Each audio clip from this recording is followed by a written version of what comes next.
আমরা কোনো হানাহানি মারামারি কেন্দ্র দখল নির্বাচন দেখতে চাই না। পণ্যের দাম বাড়ছে কিন্তু আমার জীবনের দাম তো আর বাড়ে নাই। অনেকে আশ্বাস দিয়েছে আমাদেরকে অনেক কিছু করে দেবে, দেখি নির্বাচনের পরে আমাদের জন্য কিছু করে কিনা।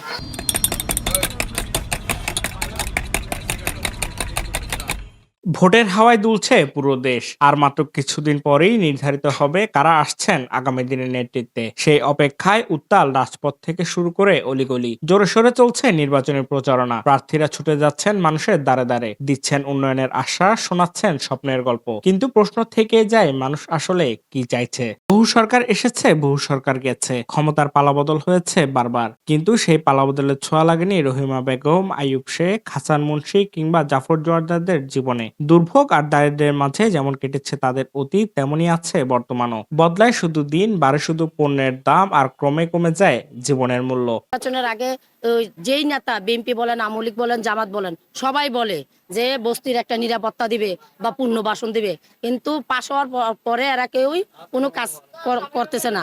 যেমন ধরেন আমরা আগে যেরকম চলাফেরা করছি, এখনই সেম আমরা আগের মতনই চলাফেরা করতেছে, আগের মতনই কোনো আমাদের মধ্যে কোনো পরিবর্তন হয়নি, বা কোনো নেতা বা কোনো কর্মীরা কোনো পরিবর্তন আমাদের মধ্যে আশ্বাস দেয় নাই। যেমন আমি এই বড়ি কিনছি আগে ৪৫ টাকা কেজি, ৩০ টাকা কেজি, এখন এই বড়ি আনতে হয় আমার ৮০ টাকা কেজি, বিক্রি করতে হয় কেজিতে ১০ টাকা বা ৫ টাকা। তো পণ্যের দাম বাড়ছে কিন্তু আমার জীবনের দাম তো আর বাড়ে নাই। সব নেতারা পাশ করার পরে ওরা অনেক কথাই বলে, পাশ করার আগে দিয়ে আমরা আপনাদেরকে পুনর্বাসন দেব, এমনকি আপনাদেরকে বাসস্থান দেব, ফ্যামিলি কার্ড করে দেব, কিন্তু এখন এই পর্যন্ত আমরা কোনো ফ্যামিলি কার্ডও পাই নাই।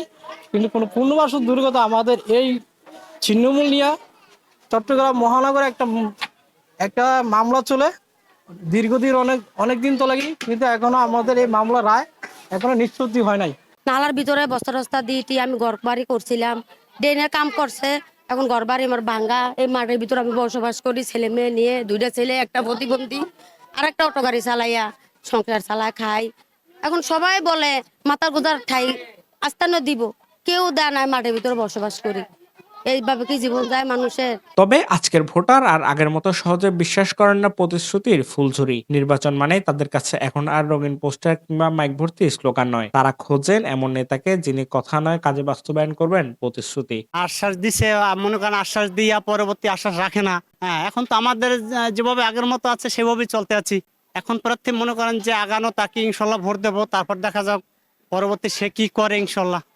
অবিরাম ক্লান্তিহীন ছুটে চলা এই শহরে মানুষের প্রত্যাশা খুব বেশি নয়। সরকারের কাছে তাদের দাবি দীর্ঘ তালিকারও না। তারা শুধু চায় ভালোভাবে বাঁচতে, একটু স্বস্তিতে থাকতে। তাই জীবন ঘিরে তাদের আয়োজনও সীমিত, স্বপ্ন ছোট ছোট। তবুও নির্বাচন এলেই নতুন করে স্বপ্ন বুনে সাধারণ মানুষ। হয়তো এবার বদলাবে কিছু, হয়তো এবার কেউ শুনবে তাদের কথা। এই আশাতেই ভোটের লাইনে দাঁড়ানোর প্রস্তুতি নেয় তারা। যে দলের প্রার্থী হয়েছেন তাদের কাছে আমাদের ইসলামবাসীর পক্ষ থেকে এতটুকুই চাওয়া যে তারা এমন কোনো নির্বাচন ইশতেহার দিবে না যেটা বাস্তবায়নযোগ্য নয়। আশার কাজের বুয়া থেকে শুরু করে রাষ্ট্রের সর্বোচ্চ আয়রস গার্মেন্টস শিল্প পর্যন্ত ইসলামবাসীরাই চাকরি করে থাকেন।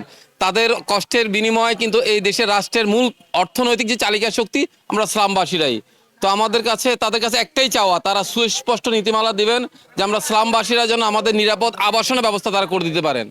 এবং শহরের বাহিরে যে সেবাগুলো আছে, যেমন গ্রামে যে সেবাগুলো থাকে সেগুলো শহরে থাকে না, তারা যেন এই শহরও সেই সেবাগুলো দিয়ে থাকেন। বিশেষ করে বিধবা ভাতা এবং আমাদের প্রতিবন্ধী ভাতা যেগুলো আছে অ্যাকসেপ্ট একদম কমপ্লিটলি সুন্দরভাবে যেন দিতে পারে।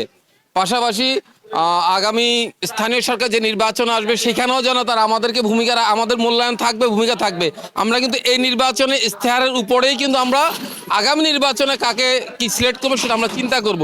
না, এবার তো অন্য ধরনের ভিন্ন হতে পারে। এবার সবাই তো যারা যারা প্রতিশ্রুতি দিয়েছে, অনেক ধরনের কাজ কারবার তো সবাই করতে আছে আবার, এবং ইনশাল্লাহ করবে। এখন কাজ ও সিস্টেমে করবে, আশা তো করা যায় কাজ যারা প্রতিশ্রুতি যেভাবে দিচ্ছে এভাবে কাজ করবে। নির্বাচনের দিন শুধু নেতা নয়, মানুষের ভাগ্য নির্বাচিত হয়। তাই নির্বাচনের দিন যত ঘনিয়ে আসছে, মানুষের মনে জমছে প্রশ্নের মেঘ। আগামী নেতৃত্বে কারা আসছেন, এটি শুধু একটি রাজনৈতিক হিসাব নয়, এটি কোটি মানুষের জীবনের হিসাবও বটে। তবে মানুষ চায় এবার এমন নেতৃত্ব যারা নির্বাচনের আগে নয়, নির্বাচনের পরেও মানুষের কথা মনে রাখবে। ভোটের হাওয়ায় দুলছে দেশ, তবে প্রশ্ন একটাই, সে হাওয়ায় কতটুকু পরিবর্তন হবে সাধারণ মানুষের ভাগ্য।